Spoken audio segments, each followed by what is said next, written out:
If you're driving through the Mountain State in the late spring, early summer, you are sure to see this state flower. But before we get too far into this, hey, I'm Ashley from Meadow and Mountain, and I take state flowers and make designs like this that celebrate them.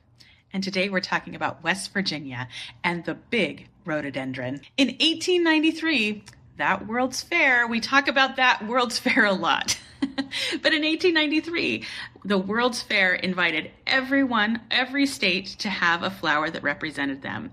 But West Virginia didn't have one, and they didn't make one.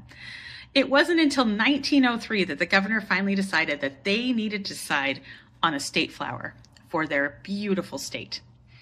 So he went to the schoolchildren, and the schoolchildren chose between the honeysuckle, the wild rose, or the American rhododendron, or Big Rhododendron.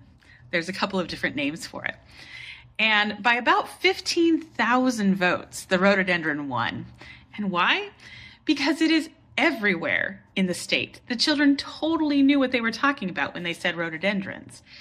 They are 10 to 20 foot shrubs that these flowers bloom on in the late spring, early summer. And they come in pinks and purples and whites. They thrive in the Appalachian region of West Virginia. And so the children totally knew what they were. They are a beautiful shrub that sometimes gets to 40 feet tall and wide. Could you imagine seeing a 40-foot shrub that is in full bloom with those pinks and purples or whites? Oh, that would be absolutely beautiful.